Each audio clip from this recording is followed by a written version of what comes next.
Começar a nossa aula aí. Então, pessoal, um assunto bem importante, tá? Quando a gente trata de fala de auditoria de qualidade, é essa parte de comunicação oral e escrita. Então, é por isso que nós vamos começar, né, tratando desse assunto primeiramente, ok? Então, pessoal, quando a gente trata de comunicação oral e escrita, né, a definição, né, disso, se nós formos procurar, né, o que que é a definição de comunicação, né, a definição diz que a comunicação ela é dada por um fluxo de informações que é gerado entre um sistema de uma pessoa ou um ambiente organizacional de maneira geral. Então esse fluxo ele pode acabar ocorrendo aí em diversas direções, contendo o objetivo geral de transmitir a mesma informação para todas as ligações e quem recebeu que entenda exatamente o que o transmissor quis passar com aquela mensagem. Então para cada pessoa que deseja comunicar algo para outra pessoa ou para outras pessoas, né, um grupo de pessoas, ela precisa ter um argumento, né? E esse argumento ele tem como objetivo persuadir quem está ouvindo. O que é persuadir? É convencer quem está ouvindo, né? Envolver quem está ouvindo. E assim, né? Conseguindo isso, ele cumpre o objetivo de quem está falando. Então, a formação desse argumento na comunicação, ele sempre vai se dar pelo meio de uma opinião que segue ali um raciocínio lógico, ok? E para isso, né, para a gente chegar nesse ponto, tem várias técnicas que podem ser utilizadas como um auxílio, né, pelo locutor, né, a pessoa que está querendo passar a informação. A primeira a primeira técnica é a dos argumentos lógicos, né.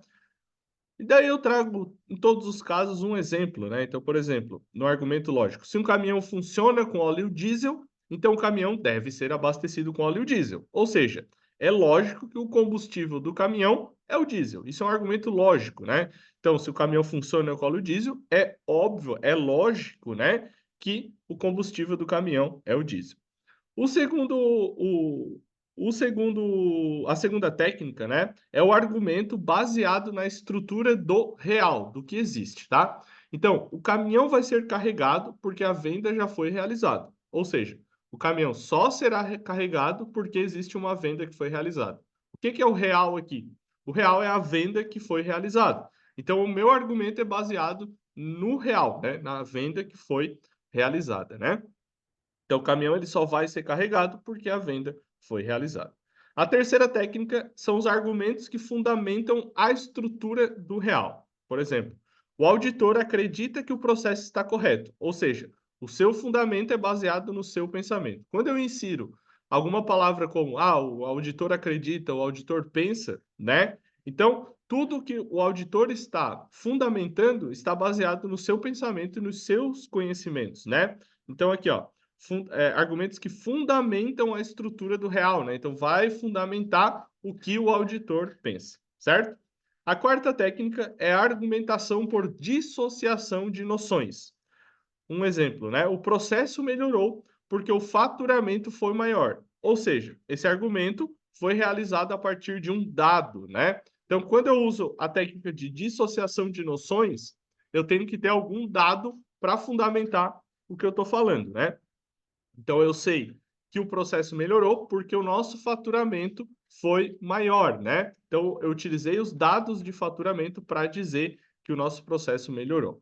E toda essa argumentação, pessoal, todas essas técnicas nos servem aí em vários momentos onde a gente está trabalhando, né? Como hora de fazer negociação, né? Utilizando técnicas de negociação, utilização na redação técnica, relatório, ata e tudo que vocês possam imaginar de documento e técnicas para persuasão, tá? Então a gente vai falar um pouquinho sobre técnicas de negociação, né? Que quando a gente fala na auditoria, isso é muito importante também. Então, para que a gente consiga uma negociação aí muito bem sucedida, se faz necessário que a gente se comunique de uma maneira adequada, né? Com uma linguagem adequada e persuasiva, né? Que a gente consiga convencer a outra pessoa. Só desse jeito é possível que a gente atinja, né, uma negociação que seja eficiente, sendo muito assertivo no que a gente está negociando, tendo as nossas ideias claras e objetivas. E aí, para a gente construir essa negociação, a gente utiliza de vários fatores de estratégia que estão ali diretamente relacionados com as técnicas de negociação, que são habilidades pessoais, planejamento e organização, treinamento e disciplina, autodesenvolvimento, inovação, visão, determinação e flexibilidade. As habilidades pessoais, elas são definidas a partir de alguns conhecimentos que a gente adquire durante a nossa jornada de vida, né? E que a gente pode aplicar ali durante uma negociação. Algo que a gente já tenha visto alguém fazer, ou algo que a gente já tenha passado, uma situação que a gente já tenha passado. O planejamento e a organização são definidos por meio de uma estratégia onde a gente aplica em relação aos fatores relacionados com a negociação que vai acontecer.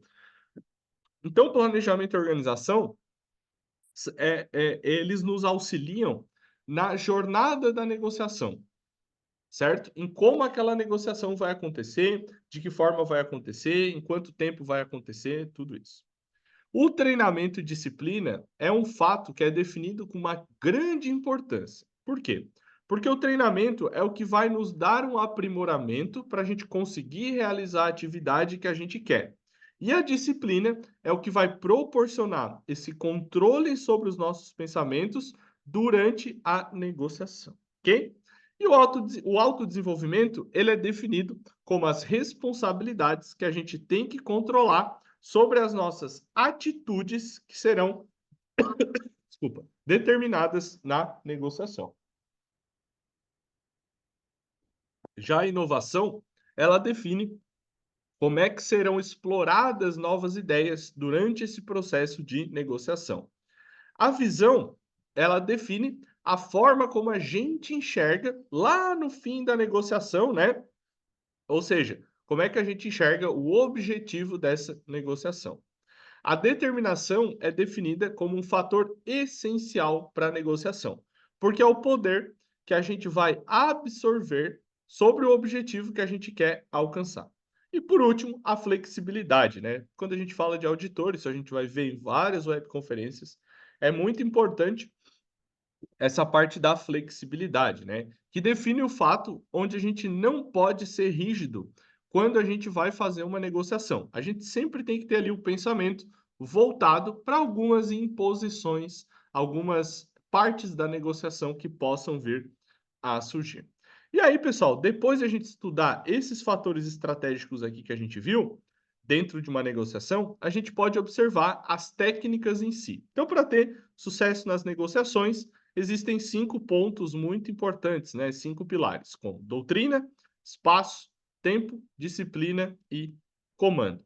A doutrina, né, é uma técnica, a doutrina, né, é quando a gente, ela é formada, na verdade, por uma soma de vários conceitos, né, que são abordados com uma base para um determinado sistema ou um determinado hábito. Desse modo, essa doutrina, ela é relacionada, né, intimamente relacionada com a disciplina. Por exemplo, a doutrina pode ser as rotinas que a gente cria no trabalho. Por exemplo, verificar os estoques, verificar os caixas, se todas essas atividades estão disciplinadas, né? Então, isso é uma doutrina. O tempo é esse instante imediato aonde onde uma situação é confrontada, de modo que relacione esse tempo fundamental para realizar aí uma solução. Então, em muitos e muitos casos, né, as pessoas não têm o hábito de controlar as suas emoções e acabam ali, de alguma maneira, resolvendo o problema em um período que não é próprio para resolver aquele problema, né? Por exemplo, a empresa, a gente encontrou um problema de qualidade na empresa, só que a empresa está fechada para fazer balanço, né? Então não é o momento de a gente indicar que a gente encontrou um problema de qualidade, né? Então a gente tem que controlar as emoções para saber a hora de indicar isso, né? Ou outro exemplo, né? Definir a melhor situação para fazer a negociação, como despedir um funcionário. Então é uma situação que ela precisa ser realizada, né? Fora da função, em um local, em um horário apropriado, né? Então é feito com muito mais calma também. O espaço é o que será responsável, né, por nos fornecer, né, um melhor entendimento ou excluir totalmente essa concepção de um bom resultado da nossa negociação. Então, assim, a gente precisa aplicar uma análise criteriosa para determinar o local da ação, evitando que esse espaço ocasione um impacto na negociação. Um exemplo: selecionar um lugar calmo e agradável para a negociação fluir melhor, como um restaurante, ou um café, ou um lugar mais tranquilo, né? Não fazer a negociação lá no meio da fábrica, né, com barulho, com um monte de gente perguntando um monte de coisa, né? Então, a negociação ela deve ser feita, né, em espaços mais agradáveis, ok? A disciplina, né, ela está diretamente associada à negociação, porque vai ser ela que vai garantir a atenção da estratégia e vai impedir que o auditor realize algum improviso que ele não deseja fazer. Por exemplo, o auditor, na hora da negociação, ele vai ter que controlar muito seus pensamentos, sempre lembrando e observando os objetivos daquela negociação. Não agir com o coração, né, pessoal? Sempre agir com o cérebro. E o comando é o que será responsável por garantir esse controle dessa situação. Então, assim, a gente precisa respeitar algumas diretrizes, por exemplo, respeitar a hierarquia da empresa, atender ordens diretas, respeitar as regras e realizar o comando com a clareza e firmeza, ok? Depois de a gente falar, a gente vai ver um pouquinho da redação técnica, né? O que é uma redação técnica? É um tipo de texto que ele é bastante diferente, né, das redações literárias, quais a gente já está mais acostumado, né? Onde a gente conta uma história, desenvolve essa história, né? Tudo em torno disso. Esse tipo de redação, ele tem como objetivo ter um contexto claro, ser coerente e adotar uma ordenação lógica. Então, a principal preocupação da redação técnica, e é o que diferencia a redação técnica das redações literárias, é que na redação técnica a gente tem que ser objetivo, né? Então, se a gente puder se a gente escrever 4 linhas e a gente puder diminuir para uma linha, na redação técnica é o ideal, né? Porque a gente tem que ser bem objetivo. Então, os princípios da redação técnica são clareza, concisão, precisão e cuidar com os tratamentos, né? Que são os pronomes. Na clareza, utilizando, né, de clareza na nossa redação técnica, ela fará com que a redação fique mais objetiva e mais inteligível, que a gente consiga entender de uma maneira mais simples, né, sem muita dubiedade. O que é dubiedade, né? A gente lê e ficar com dúvida, né? Então, não podemos ter dúvida quando ler ou escrever uma redação técnica. Segundo, concisão. Então, a concisão é o princípio que estabelece brevidade nas transmissões de assunto, né, abordando na redação. Então, a gente não vai fazer delonga, não vai fazer rodeio. O que tem que falar, o que tem que escrever, vai escrever e ponto. Precisão. A precisão é o princípio que determina essa exatidão transparecida pelas palavras descritas, né? Então, a gente também não vai usar muitas palavras difíceis, né? Coisas onde também vai gerar esses rodeios. Então, o tratamento é o princípio que agrega a linguagem técnica e formal à redação. E dentro do mundo das redações técnicas, a gente também pode estar incluindo aí os relatórios e as atas, tá? Que também nas empresas são muito utilizados. Os relatórios, eles são definidos, né, dentro de um contexto de a gente conseguir relatar sobre alguma situação que a gente está precisando relatar. E esse tipo de redação técnica, né, os relatórios, eles podem ser feitos tanto de maneira oral quanto de escrita, mas é muito mais comum a escrita, tá, pessoal?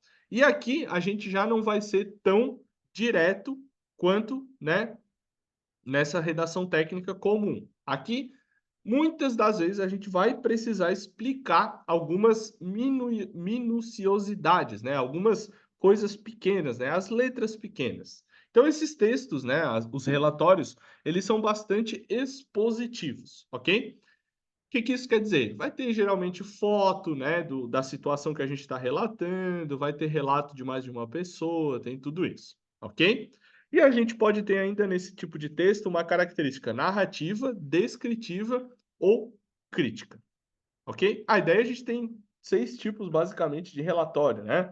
relatório escolar, relatório científico, relatório administrativo, relatório crítico, relatório de síntese e relatório de formação. No escolar, né, a gente geralmente descreve os resultados avaliativos dos alunos, né? Então, se eu for escrever um relatório sobre a nota de vocês, eu vou escrever lá como é que foi a atividade e vou botar a nota de vocês com os nomes, ok? Num relatório científico, é quando a gente descreve algumas investigações, colocando como é que foram os métodos para chegar às conclusões, como é que foram as análises para chegar às conclusões, sempre dentro de algum tipo de pesquisa científica. O relatório administrativo, ele vai sempre demonstrar os resultados da empresa de algum jeito. Então, por exemplo, eu quero saber os relatórios de qualidade. Então, eu vou demonstrar todos os resultados de qualidade. Preciso de um relatório financeiro. Todos os resultados financeiros. Então, esses são relatórios administrativos. O relatório crítico, ele sempre vai vai expressar uma opinião. Então, sempre que tiver a opinião do autor, é um relatório crítico. Um relatório de síntese, ele vai resumir, vai pegar uma atividade, né, grande e vai resumir. Então, um relatório bem objetivo. E o relatório de formação é o relatório escrito durante um estágio, né? Então, quando você vai fazer um estágio do técnico ou da faculdade, enfim, você vai fazer um estágio e depois, no final, você vai escrever um relatório contando todas, né, relatando todas as atividades que você fez durante esse estágio, tá?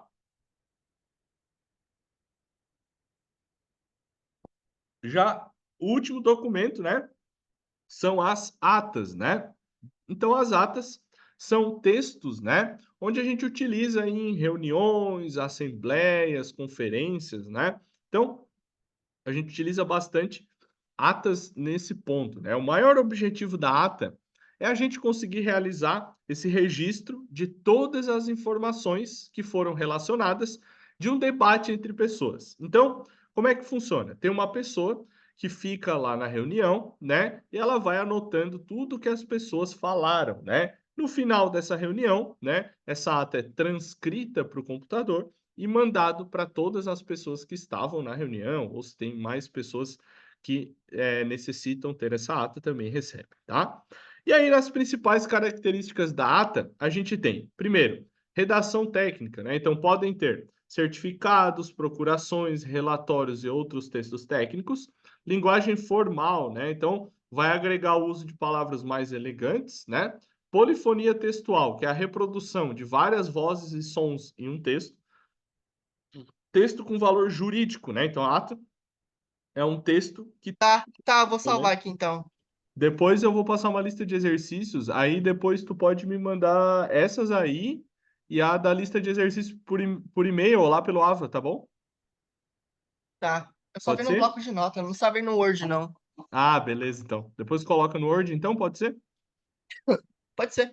Fechou, então. Fazer um intervalinho de 10 minutinhos, daqui a pouco a gente volta, tá bem? Beleza, eu vou tomar água. Tá Minha bom, garganta tá beleza. seca. Até depois. Então tá, pessoal, vamos voltar agora à aula para falar do nosso segundo assunto de hoje, certo? Só deixa eu verificar um negócio aqui nos slides. Uhum, tá. É isso mesmo. Então, agora na segunda parte da aula, nós vamos falar sobre auditorias, certo? Mais especificamente de auditoria, né?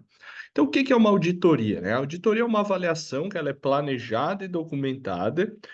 Esse documento, essa avaliação, ela é baseada na escuta dos funcionários e o objetivo dela é a gente verificar se os requisitos que foram estabelecidos previamente à auditoria foram cumpridos. Então, para isso, a auditoria do sistema de qualidade, ela deve ser uma atividade que tenha os objetivos bem definidos e uma metodologia bem conhecida por todas as pessoas na empresa. Isso acaba tornando isso, né, uma ferramenta extremamente valiosa, pessoal, para a gente conseguir a melhoria no sistema de qualidade da nossa empresa. Com a evolução dos processos, as auditorias, né, passaram aí de ser simples verificações, certo? Antigamente eram verificações bem simples, para hoje verificações muito mais sofisticadas, muito mais complexas e muito mais abrangentes. E isso pode variar de acordo com a necessidade que a empresa tem. E aí, pessoal, as auditorias se definem, né, em três grandes grupos, né? Que é as auditorias em função do quê, as auditorias em função de quem e as auditorias em função do porquê. E é isso que a gente vai ver mais para frente. Nas auditorias em função do quê, a gente pode ter uma auditoria em relação ao objetivo da empresa ou em relação ao escopo da empresa. E aí, dentro das auditorias em função do quê, a gente tem três tipos. As auditorias de sistema, que elas têm por objetivo determinar a eficácia e a conformidade do sistema de qualidade de acordo com os padrões que a empresa adota, tá? Nós temos as auditorias de processo, que são exames e avaliações do sistema de qualidade que sejam aplicados a um processo bem específico na empresa, né? Então, o objetivo desse tipo de auditoria é examinar ali todos os elementos do processo, também os sistemas que se relacionam diretamente com aquele processo, né? E a gente tem as auditorias de produto, né? Que são exames e avaliações do sistema de qualidade que seja aplicado a um produto em particular, então só aquele produto. Nesse tipo de auditoria, a gente examina, né, todos os elementos do produto e os elementos do sistema que estão relacionados com aquele produto em específico. Depois as auditorias em função do que sejam voltadas ao sistema, né? Então, auditorias intrínsecas ao sistema, que são auditorias realizadas para atender, né, os requisitos dos próprios sistemas que sejam interessados, e extrínseca ao sistema, que são aquelas para atender requisitos de outros sistemas independentes. E aí pode ser um auditor da empresa, um auditor do cliente ou algo assim. Depois nós temos as auditorias em função de quem, né? Que é quanto às partes participantes dessa auditoria. E aí é quando a gente tem as três principais, né? Que é a auditoria de primeira parte, que são auditorias internas, né? Onde a própria empresa realiza aquela auditoria. E o objetivo dessas auditorias é fazer uma autoavaliação no sistema de qualidade da empresa. Uma vantagem muito grande desse tipo de auditoria é que quando ela é bem feita, né, bem executada, os auditores e os auditados acabam se sentindo mais à vontade de discutir os resultados ali internamente da empresa. Depois nós temos a auditoria as auditorias de segunda parte, né? As auditorias de segunda parte, elas são realizadas pela empresa compradora ou por um representante da empresa compradora nos seus fornecedores, né? Então, a empresa que está comprando um produto meu vai mandar um representante lá para fazer uma auditoria na minha empresa que estou vendendo para ele. E o objetivo da auditoria de segunda parte, né, é avaliar a capacidade dos fornecedores e qualificá-los para especificações estabelecidas em contratos, ok? E a auditoria de terceira parte, elas são realizadas, né, por um organismo de... Opa, só um instantinho. Um organismo de certificação independente ou por uma outra empresa aí que seja similar a isso. Nesse tipo de auditoria de terceira parte, o objetivo é a gente conseguir avaliar barra certificar, né, o sistema de qualidade da empresa. Aí, por interesse da própria empresa ou por imposições legais, né? Então, por exemplo, auditorias da ISO 9001, 14001, algumas outras auditorias aí, essas são de terceira parte, onde a gente contrata uma empresa, essa empresa de fora vem, audita a nossa empresa e certifica a nossa empresa. Depois nós temos as auditorias em função do porquê. E também temos quanto ao sistema, né, que é a auditoria de certificação, que visa a gente certificar o sistema de qualidade da empresa por um órgão de terceira parte. Temos a auditoria de supervisão, que tem como objetivo observar a manutenção e o acompanhamento de uma certificação por um órgão de terceira parte ou de segunda parte. Nós temos a auditoria de prêmio, que visa verificar se a empresa atende os critérios estabelecidos por um determinado prêmio, né? E aí a gente tem vários prêmios ao redor do mundo, né? Prêmio Deming, japonês, Malcolm Baldrige, que é o americano, o Prêmio Nacional para a Qualidade no Brasil e vários outros. Aí nós temos a auditoria de gestão, que tem como objetivo verificar a efetividade de um sistema de gestão da qualidade. Nós temos a auditoria de garantia da qualidade, que tem como objetivo verificar a efetividade de um sistema de gestão da qualidade diante, né, dos requisitos de algum cliente, e nós temos a autoauditoria, que é a própria gerência auditando seus produtos, seus processos e seus sistemas. E aí, pessoal, para a gente executar uma auditoria, a gente precisa de algumas fases do processo, e aqui a gente tem basicamente um fluxograma, né, de como isso acontece. Se vocês observarem, né, aqui no lado direito, a gente tem as 4 fases do PDCA. Por quê? Utiliza-se muito do PDCA, né, que é Plan, Do, Check, Act, né?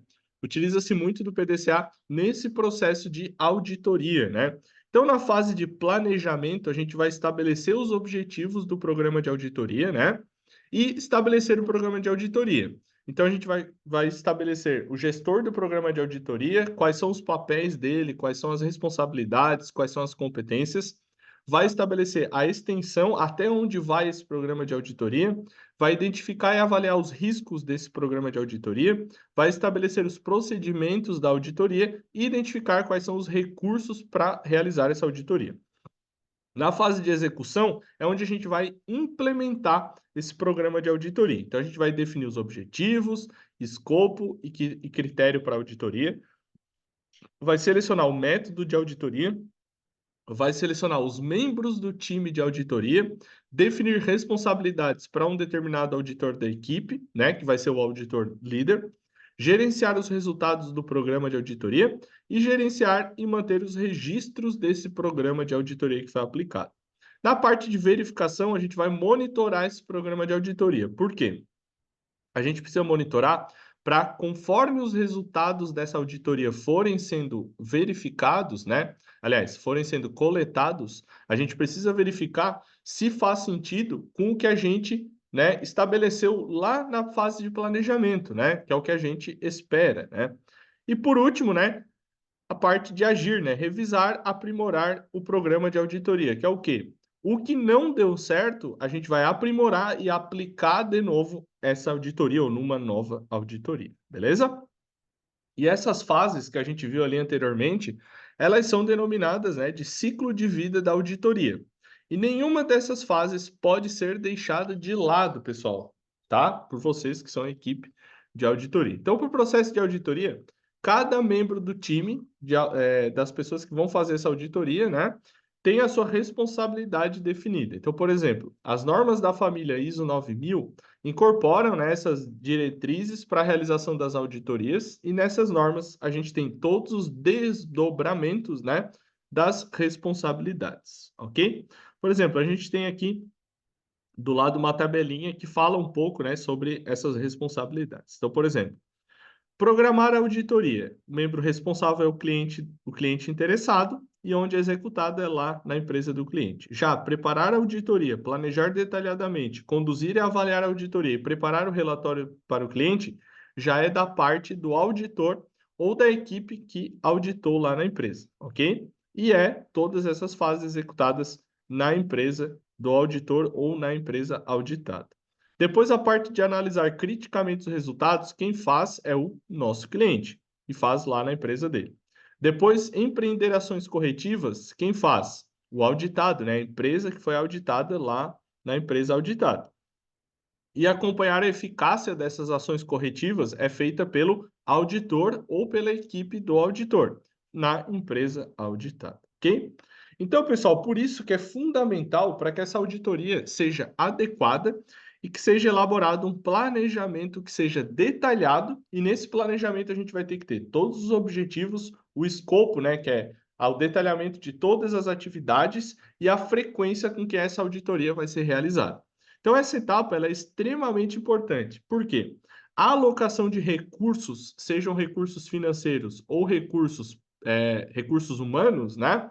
Nesse processo, vai basear na nossa percepção de risco do empreendimento. E aí são essas as variáveis que vão acabar determinando o número de auditores e o tempo necessário para fazer essa auditoria. Outras variáveis que podem entrar no projeto também pode ser o ramo de atividade de empreendimento, fragilidade e peculiaridade da área onde a empresa está, a extensão da empresa, o número de funcionário, quantos turnos de trabalho tem e outras características que a gente julgar necessário. E aí, pessoal, quando a gente fala, né, de processos, e na auditoria a gente tem vários processos, uma metodologia muito utilizada pelos gestores é o 5S, né? E o 5S ele tem como objetivo promover e manter a limpeza e a organização das áreas de trabalho. Então, o 5S é um derivado, né, de 5 palavras em japonês, né, que todas começam com a letra S, né? Então, aqui do lado a gente tem Seiri, Seiton, Seisu, Seiketsu e Shizuki, né? E aí o Seiri é o senso de utilização, é o primeiro S, né, onde a gente vai separar apenas o necessário, descartando tudo que é desnecessário. O segundo é o Seiton, que é o senso de organização, que é organizar o necessário, definindo o lugar para cada item que a gente julgou necessário. O terceiro S é o Seison, né, que é o senso de limpeza, então limpar cada item que a gente identificou como necessário e identificar cada item. O quarto S é o Seiketsu, que é o senso de padronização, então a gente vai criar e seguir um padrão resultante do desempenho que a gente criou nos 3 primeiros S, e o Shizuki, que é o último S, que é o senso de autodisciplina, né? Que a partir dos outros 4 S a gente vai estabelecer a disciplina para manter os 4 primeiros S's ao longo do tempo. E como resultado, o 5S traz aí um monte de benefícios para a empresa, como aumento de produtividade, melhor atendimento dos prazos, redução de defeitos, aumento de segurança do trabalho, redução de material perdido e melhor capacidade para distinguir entre condições normais e anormais no trabalho. E aí, pessoal, existem basicamente 4 vertentes básicas para que uma pessoa seja considerada competente para o exercício de uma determinada função dentro da auditoria, né? A gente tem várias funções e existem 4 elementos básicos aí para a gente saber se a pessoa é apta ou não. Primeiro, características profissionais, características técnicas, atributos éticos e atributos pessoais. Então, para um bom desempenho profissional, o auditor precisa ter como características profissionais o conhecimento necessário para ele estar habilitado a realizar uma auditoria de sistema, de processo ou de produto.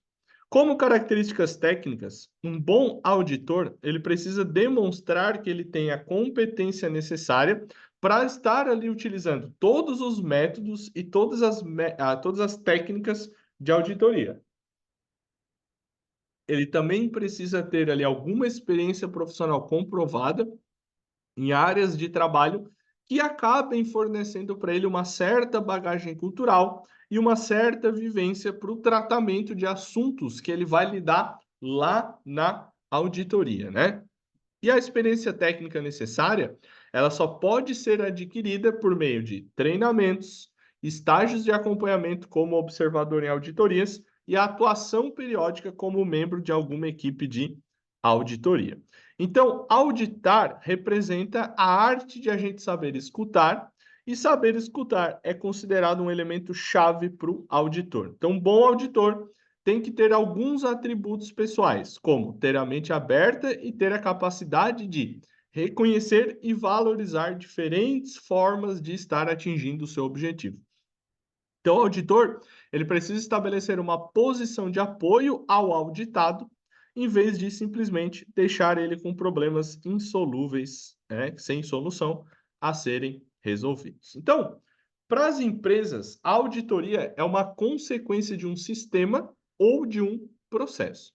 As informações que são levantadas durante esse processo de auditoria devem ser utilizadas para realimentar esse sistema. E isso vai provocar uma melhoria contínua no nosso sistema, ok? Então, de maneira geral, as auditorias da qualidade, elas têm como objetivo de aplicação nas empresas conseguir determinar quais são as conformidades, quais são os sistemas ou processos que estão conformes, quais são que não estão conformes, né? E acabar determinando aí a eficácia desses sistemas e desses processos para a empresa. Então, promover para a empresa uma oportunidade para ela melhorar os seus sistemas de qualidade, atender requisitos legais, né, de leis, avaliar fornecedores e permitir o cadastramento do sistema de qualidade em empresa auditada. E aí, pessoal, um relatório, um plano de auditoria pequeno, né? Ele vai estar dessa maneira aqui, tá? Então, com o nome do cliente, a área auditada, o tipo de auditoria, o objetivo da auditoria, os documentos que são usados de referência, né? Então, ali, ó, ISO 9002, Manual de Qualidade da DFE, procedimentos da DFE, especificações do produto. Também vai ter os requisitos de confidencialidade, né? Tem coisas que não podem sair da empresa, né? Então, algumas coisas são importantes nesses requisitos de confidencialidade, desculpa. Depois nós temos a parte de distribuição do relatório, né? Para quem que vai esse relatório final, quem é que recebe. A equipe auditora, né? Então, o nome de todas as pessoas e a posição dentro da equipe de auditoria, os recursos administrativos a cargo dos auditados, né? Então, o que que o auditado vai entregar para a equipe de auditoria. E aqui a gente tem um não é um passo a passo, é mais um fluxograma, tá? De tudo o que precisa, né, para fazer uma auditoria, né, até o final, né? Quem vai fazer, quando faz e como é feito esse registro, tá? Aí depois isso aqui também tem lá no livro, se quiserem dar uma olhada, fiquem à vontade, beleza? Alguma dúvida, Renan, na aula de hoje?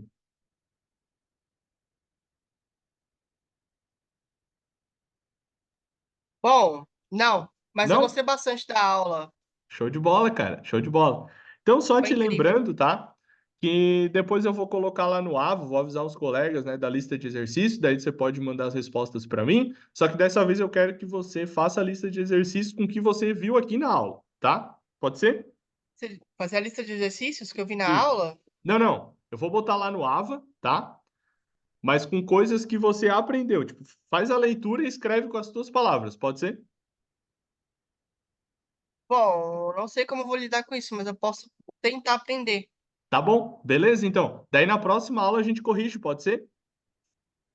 Sim, você vai colocar isso no Ava? Vou colocar lá no Ava. Manda teu e-mail para me mandar o texto. Não, daí tu traz na próxima aula a gente corrige. Pode ser? Antes de Fechou. Só vem começar? no Word já. Só vem no Word e no bloco de notas. Não, não, mas essa é uma lista Ah, é. de exercícios nova que eu vou botar no Ava, Ah, tá. tá bem? Exercícios novos. Ótimo. Isso. Fechou? Quer que eu responda com as minhas palavras, certo? Isso. Fechou então, tá bem? Fechou. Então Fechou. depois eu vou colocar lá no Ava os slides, a lista de exercícios e a gravação aqui da aula, tá bem? Bom, Ótimo. Ótimo. bom final de semana para ti e a gente se vê semana que vem, tá bem? Obrigado. Obrigado. Valeu, Ei, querido. uma pergunta. Onde Pode é que eu falar. vou achar essa lista de exercício? Tá, vou te mostrar, pera aí. Deixa eu botar lá no Ava. Ela vai estar aqui, ó. Na aba módulos, Módulo. tá? Tu vem aqui para baixo, ó, onde tem biblioteca, vai estar aqui, tá? Aí embaixo. Isso, bem embaixo. Tá, Fechou? tá. Fechou. Então tá, valeu, até semana que vem. Tchau, tchau.